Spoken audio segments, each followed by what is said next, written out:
At 65, shame didn't knock, it let itself in with the rain and lay down beside me, breathing against my shoulder like it belonged there. And if that sounds dramatic, then hear the smaller truth. She said she would only stay until the storm passed, set her wet umbrella in the sink, left her canvas tote on the chair where Eleanor keeps unpaid bills clipped with a brass bulldog, and I didn't say no. My mouth went dry the way it does at the dentist when the suction tube misses and you swallow anyway.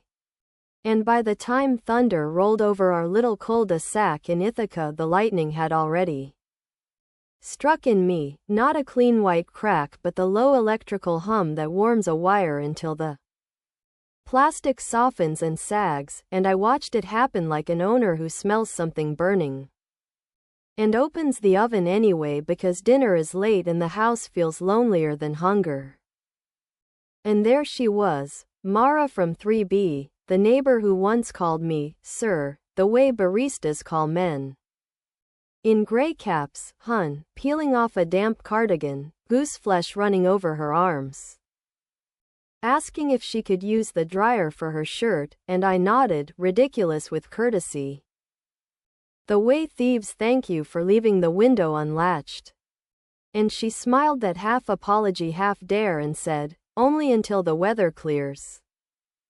But when the dryer clicked finished and the rain kept slanting over the parking lot and Eleanor didn't walk through the door because she was staying 4 days with our daughter after a week of infusions, shame patted the bed and made room. And I slid under its blanket as if being cold were some absolution I'd earned. I used to be a building inspector for the county. The man who wrote up little red tags and told folks to patch a vent, tighten a bracket, add a handrail, and you'd think a life spent spotting cracks would have trained my eye to see the one running through me, but nothing about retirement involves checklists that save you from yourself, just mornings that stretch wide and evenings that get too quiet. And maybe that's an excuse, which is to say a lie with fingerprints. And maybe none of this needs a reason beyond the primitive hum of being seen after years of being background, because when Mara set her palms on the dryer top to warm them and said my name, Russell, not sir, like she'd been practicing in her mouth, something in me straightened its tie and pretended to be necessary again. And that is the shame's first trick, it sells itself as oxygen. The second is that it keeps receipts. Tiny details I can't stop replaying. Her chipped thumbnail painted the color of a ripe tomato. The smell of wet canvas and citrus shampoo. A faint bruise near her elbow like ink rubbed off a stamp. The way she glanced toward Eleanor's framed photo on the bookcase and then glanced away as if the dead were watching, though my wife is very much alive, stubbornly alive. Louder than any machine when she opens a jar because she refuses to ask for help. We met Mara last spring when she knocked to borrow a step-ladder and Eleanor answered. And later my wife said with that sly kindness she uses when she sees through me and forgives me. Before the crime, she calls you sir because you stand up straighter for young women. And I laughed and kissed her hair and made a joke about posture. But the truth buckled my knees. Attention felt like a tip for a performance I hadn't given in years, and when summer came and the tomatoes in the community garden burst and the students left town, Mara started leaving little texts. Hey, you good with drill bits? Do you know a plumber? Can you lift something heavy? And I said yes because saying yes made me feel like a man who can still fix things. And then one Wednesday the fixing slid sideways. We nudged her bed to send her under the window so morning light would land on her face first thing, and when we stepped back she put her hand on my chest to stop me from bumping the sill. And kept it there, not flirting but declaring. And my heart kicked like it does when the Bills almost pull off a fourth-quarter miracle. stupid and loud, and what followed were stolen hours like moths, flicker flicker land, on the lampshade of our life, and the lampshade caught fire so gently I called it warmth. Until Eleanor picked up my phone while I was in the shower and read a message that said, "I can still taste you," and walked out without a slam. And I can tell you about that peculiar stillness when a long marriage goes quiet. A quiet that isn't empty but crowded with ghosts of conversations you should have had. And I could tell you how I slept on the couch and found Eleanor's hairpin under a cushion and pressed it into my palm like penance.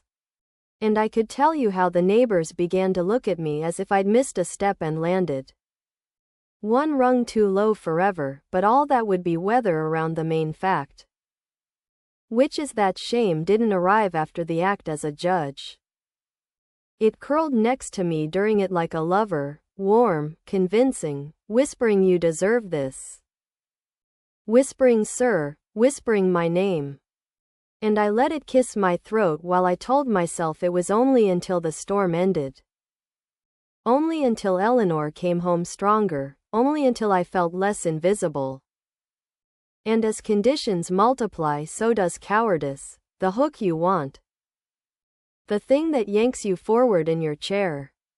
Is probably the day I drove to the Cayuga Cancer Center with a cardboard tray holding 2 paper cups, 1 black coffee with a lemon wedge tucked under the lid, the other tea, and waited outside the infusion ward to apologize with disposable drinks and promises you could print on magnets. Only to stop just shy of the door when I saw Eleanor sleeping in a recliner with a thin sheet over her knees, the TV showing a chef salting an egg he didn't cook. And next to her sat our daughter, Casey, reading a book and doing that frown she has when she focuses. The frown I fell in love with when it lived on Eleanor's 24-year-old face at a county fair in Watkins Glen, and I didn't go in because shame tugged my sleeve, said not yet. Said you haven't practiced your apology enough to withstand that room.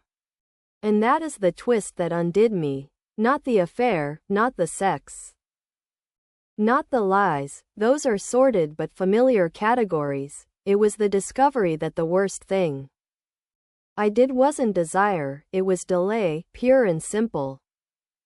I let time rot something that needed immediate light, I let the calendar conspire. I told myself an hour would make me readier and took a week, took a month. And in those weeks Mara came by with deli sandwiches and a little white bakery box of almond cookies and a brightness that made my teeth ache. And once when she stood at the sink rinsing a plate she said, almost absently, "Do you want me to stay a few days so you're not alone?" And my whole body said yes before my mouth formed a word, and I should have said no. I should have said no with my whole house, taped the door shut, turned off the lamp, sent a text that said please don't. But we invent emergencies when we don't want to be alone, loose handrails, a leaning bookshelf, a squeak we call safety issue, and she laid her head on my shoulder and stayed. And that night in the bed where Eleanor and I have argued about thermostats and laughed until I wheezed and fallen asleep mid-movie, Mara fell asleep with one leg hooked over mine, heavy and possessive, and shame slid in between our ankles like a cat that pretends to belong to whoever feeds it, and I lay awake counting the cars that hissed along Meadow Street, hearing the Cornell bell strike 9, 10, 11. Thinking of the tiny scar on Eleanor's wrist from a kitchen knife in 1989 and the way she said my name the first time we signed a lease, hopeful, like we were ordering the world off a menu, and I tried to pull my leg away and couldn't without waking her, and that seemed a fitting metaphor. I had invited wait and then complained I was pinned. In the morning Mara wrapped herself in Eleanor's blue robe without asking because desire knows Only reaching, not inventory, and I made coffee and burned the toast and watched her laugh at the smoke alarm chirp, and then the day fell on us as if we were ordinary. Which is how shame hides in plain sight, if you're waiting for the chase or the door pounding. I'm sorry, it was worse. Casey rang the bell with a bag of groceries and a list from her mother, vitamins, broth, saltines, and I saw my daughter's eyes read the scene like a report. Someone else's robe, 2 coffee mugs, my face trying to become furniture. And she didn't shout either, she said, steady and low, "That's Mom's robe." And Mara froze with her hands in the pockets as if she might find a better argument in there. And Casey set the bag on the counter and left. And 10 minutes later my phone buzzed with a message from Eleanor that read, "Please pack a small overnight bag for yourself and leave the house for 2 days. I need my space," and I did as asked. I put socks and 2 shirts in the old duffel I used to take fishing with my brother, and I walked out, and I found that even motels hold shame in their ice machines. I could hear it rattling down the chute when I pressed the lever, and later, when I tried to fall asleep, the bed felt like a stage and I hated every audience I'd conjured. Neighbors, the waitress at the state diner, the old men I'd played cribbage with at the Legion, their eyebrows lifting like drawbridges as news clattered across, and still Mara texted sweet nothings that weren't sweet, just sugar laid over rot, and I answered once, then didn't, and she sent a photo of Cayuga Lake in its graycoat as if a view could absolve a deed, and I learned that shame is not a single taste but a flight, metallic, bitter, salt. A sweetness that makes you gag, if this confession needs a sharper turn. Here it is. Mara wasn't a seductress so much as a historian, she told me one afternoon, while we ate soup at the small table by the window, that her father was 65 when he left her mother, that he said he needed to feel young, that he once wore another man's cologne home and didn't notice. And I sat there smelling the faint perfume rising from Eleanor's sweater hanging on the chair. And I understood for the first time that Mara had been trying to rewrite her own past using me as a pen, that calling me, sir, at the start had been an incantation meant to keep boundaries firm, then dropping it was her proof that the spell worked. And none of that makes me less responsible, if anything it stains me deeper. Because I was not just cowardly, I was derivative, a walking repetition. And there's a special kind of shame in realizing you're someone else's rerun. After 2 days I went home because Eleanor said I could, not because I'd earned it. And we began the practical choreography of a marriage in triage. Pill boxes labeled SMTWTFS, sticky notes with appointment times. A whiteboard by the door with Trash Tuesday, Casey 345, Pay RG and E. And sometimes we spoke about the thing and sometimes we didn't. And sometimes she slept in the guest room and sometimes she put her hand on my calf under the blanket as if testing a wire for current. And we never once said forgiveness, but we practiced it in fragments like a language learned. Late in life, I blocked Mara's number, then unblocked it, then blocked it again. The way drinkers pour good whiskey down the sink and then lick the rim. And one evening in October I drove to Stewart Park and sat on a bench watching a father teach his son to skip stones, and I wanted to apologize to that child for reminding his father that the worst thing we pass down isn't junk DNA but habits, ruts. Little permissions we give ourselves because the night is cold or the house is quiet or the mirror looks too honest. By winter the neighbor chatter had cooled to a manageable hum. And a woman at church handed Eleanor a casserole like a truce. And I started volunteering on Saturdays to fix handrails for seniors who actually needed them. The way I should have used my hands all along, and, because you asked for a twist, here is the one that keeps me awake in the blue hour, in March, when snow still salted the edges of our street. Eleanor told me that months before Mara ever stayed the night she had run into her on the landing and chatted about the mail mix-up, and that Mara had said, "Your husband seems very kind," and my wife, God help me, had answered, "He's a good man when he wants to be," and kept walking. She said this without spite, like she was reporting humidity. And the sentence cracked something so deep inside me I could hear the echo. Because that is what shame finally revealed to me. I didn't betray a pristine myth of myself. I betrayed the one person who had loved even my conditional goodness. Who believed that when he wants to be part meant there was a choice I'd keep making.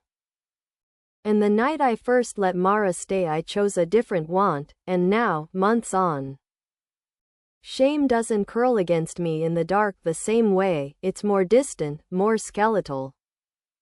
More like a coat I keep choosing not to put on but leave over the chair as a reminder. We still live here, Eleanor and I, in the apartment that holds both the worst night and the mornings after. And some nights she falls asleep on my chest and drools a little and I stroke her hair until the dog on the balcony 2 doors down gives up barking. And some nights she turns to the wall and I count the breaths between us. And I think that's what passes for atonement at my age, counting. Not days since your last sin the way meetings ask you to boast, but small, unphotographable mercies, a glass of water placed on a side table without comment. The thermostat nudged to her preference. The porch light left on because she hates coming home to dark, at 65. Shame still sleeps beside me, not every night, not with the heat of the storm. But it has a drawer in this house now, and when it scratches at midnight, I get up and make tea the way she likes it, honey first, squeeze of lemon. Microwave 35 seconds, and I carry it back to bed. And sometimes she says thank you without looking at me. And sometimes she takes the cup and sets it on the table and threads her fingers through mine. And in those moments I understand what I should have known before the rain started. Desire isn't the opposite of devotion. Real devotion is a desire that survives the weather. And that night I mistook thunder for permission. I let a storm define me. And the only way out now isn't a grand apology or a burning of garments but the slow work of making a life where shame gets bored and wanders off to find a man with less to lose.